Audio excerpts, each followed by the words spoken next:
So pushing in a ranked game is a little bit difficult now that it's Silver League, simply because there's Thunders, it's tier 10, the DPM goes way up, as well as the armor values and everything of ships you're pushing into, torpedo range and damage.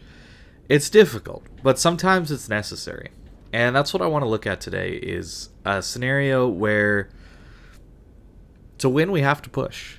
And you see my team is split relatively evenly, which is cool. These shots are for the Montana. I'm not actually lit yet. Somehow we get hit once by that. But this Petro, if he stays here, he wins the game for his team. So I turn in and I decide to push. And this is impacted by the enemy team's positioning so far. They have at least one destroyer in C, maybe two. It's unlikely, but it's possible considering how fast they capped it compared to our team. It's probably only one. And you'll notice that the Ohio is on a very sharp angle to me, as well as the Thunder. So I'm assuming two battleships over here with the Petro and one destroyer. No, the Kerr first is on the flank, so we do have to keep an eye out for that. So we're going to be varying our speed and our rudder to try and dodge his salvos. But the whole thing is this Petro is forcing our Småland to basically do nothing. There's not a lot the Småland could do in a situation like this. Basically the only thing you can do as a destroyer when there's a radar cruiser this close to the cap you're trying to go for is to probably play out wide on the 1-2 line, sit at 12 kilometers, baiting out the radar, and then, you know, playing a little more aggressively once you've baited out the radar for the next minute or two while the radar's on cooldown. But you'll see that as we get closer, we're able to kill this Petro a lot quicker.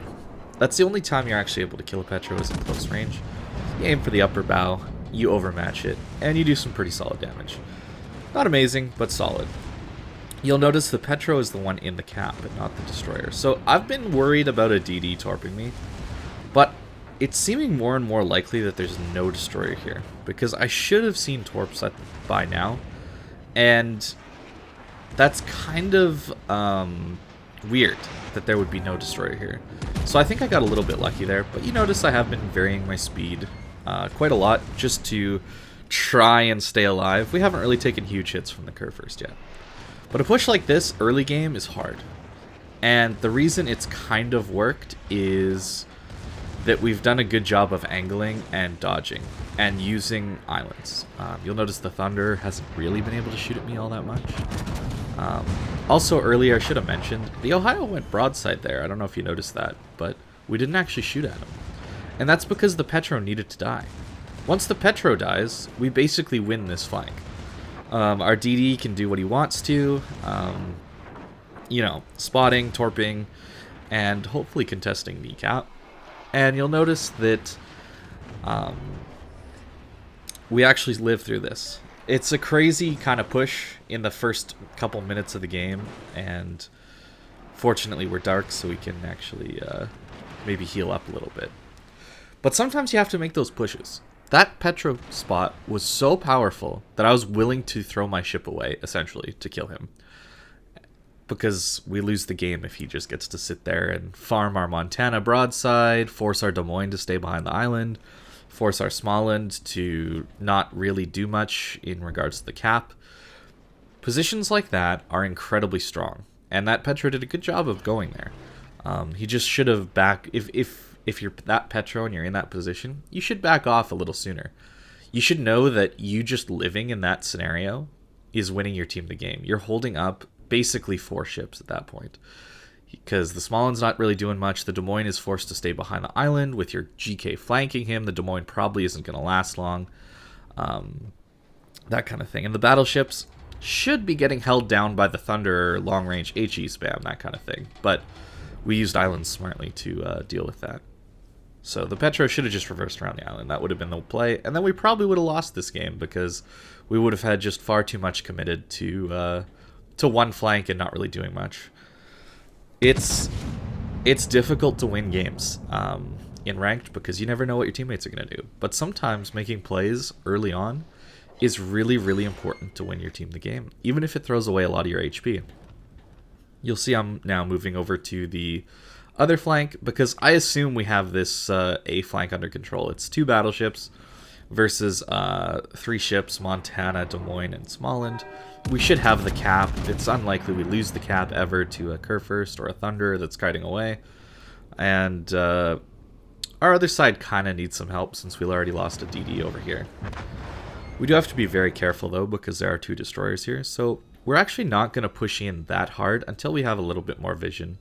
You can see our Petro is still full health, and he's starting to push up to that big island on the 9 line, and that's a really strong position for him to be in. If he can just bow in on that island, it's pretty much game over, since he'll be able to spot radar the destroyers if they try and push down to B, and I'm here to cut them off if they decide to push as well.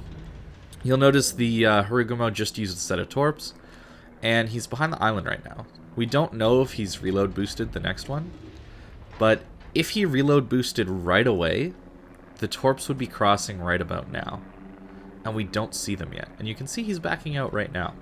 It's likely he's torping again right about now. So instead of sitting behind the island, I do a risky play, but I think I can make it where I push out. It's likely he just torps the corner because he knows I'm coming, and so I just push out flat broadside. I'm trying to beat these torps. Gets me into a much better position to basically stop their entire team. There's not much they can do once I'm up close to this island, aside from YOLO with torpedoes, and we know the Harugumo doesn't have any right now. And a Holland on the 10 line isn't much of a threat. I did get lucky. Both destroyers did go to sea, but that's not always going to happen. So the play I made isn't always going to work. But if I knew the destroyer was out there, for example, a decent play would have been to go to the island on F2. Use that island to block the Thunder and the Kurfürst and the Ohio from shooting me, hopefully protect me from torpedoes, and then just continuously shoot the Petro until he's dead. Remain angled because, of course, the Petro with AP is a very strong ship. Its HE is a little bit lackluster, so it's a little bit easier to deal with things there. You're not always going to be able to make these plays, though, and you do have to be smart about it.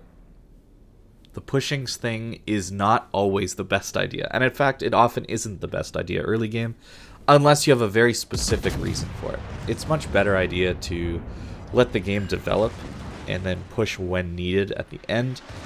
That's why you see competitive games often go to the final few minutes, because nobody really wants to push and overcommit their HP. But in a ranked game, if you want to win more games, sometimes you got to make those hard committing plays earlier. In a competitive game where you get to pick your teammates, usually you're going to have some really good teammates that you know are going to make good plays, smart plays. Sometimes in a ranked game, though, if you give your team more time to make plays, they're going to make bad plays because in general, they're not amazing players.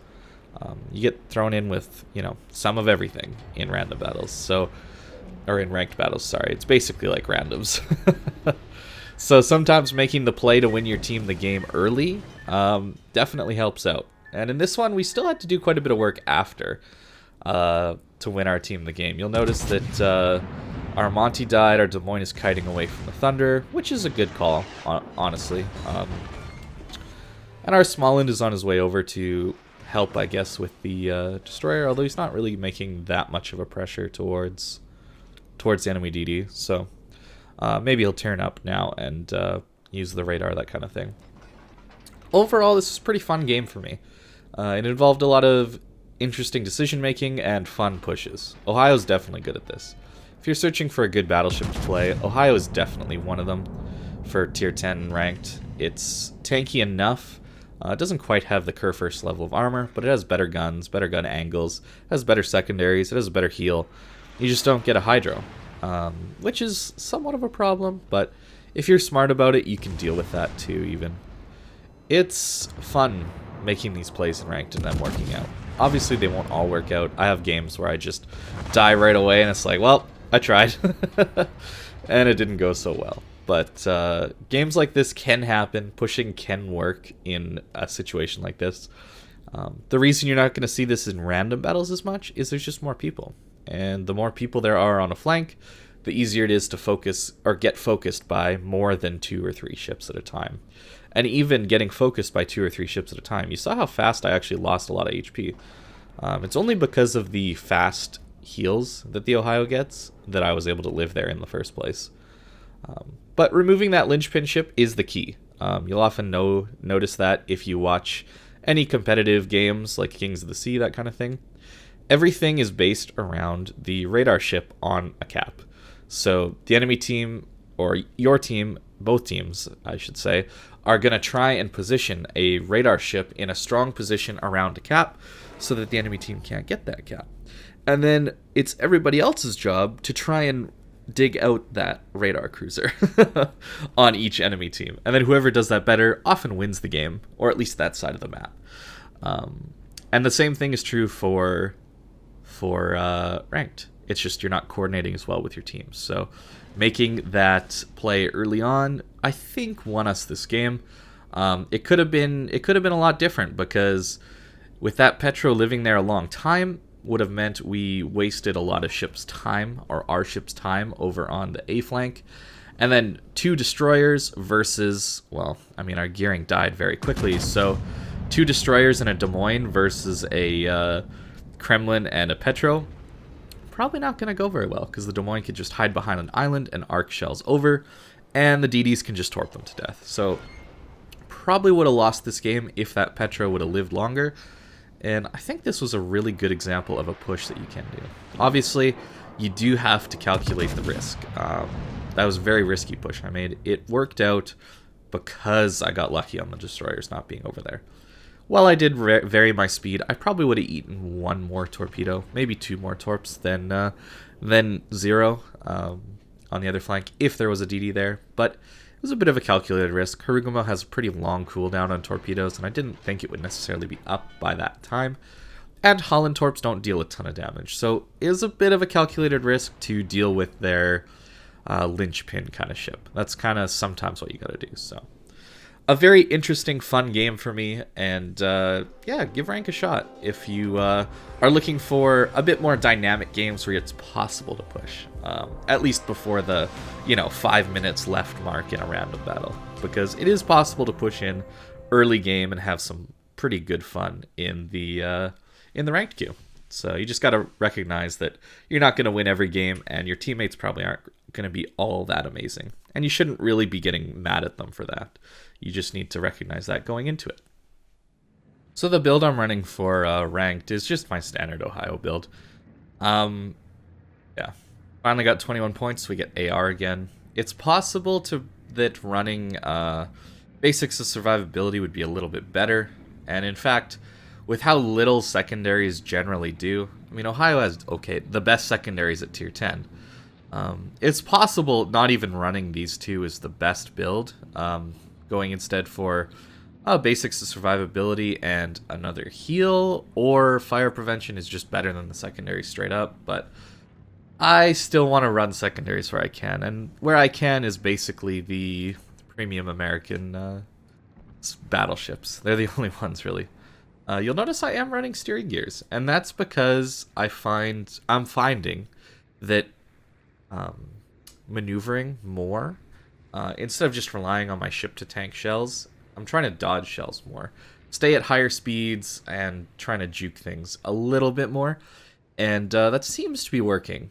And it also means that you're angled more often. It helps. It all helps just a little bit here and there. So that's the Ohio build. That was a pretty fun game for me. I thought I played very, very well, and I made good decisions in that one.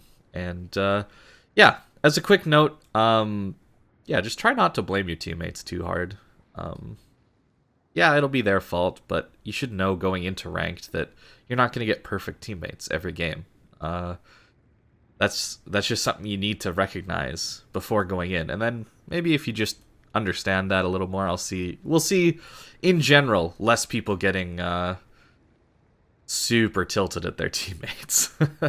Because not everybody is going to be a super Unicum who knows how to, play the game as perfectly as possible. So anyways, that was my video on ranked and a battleship in Ohio. Hope you enjoyed it. Thanks for watching, guys, and I hope you have a great day.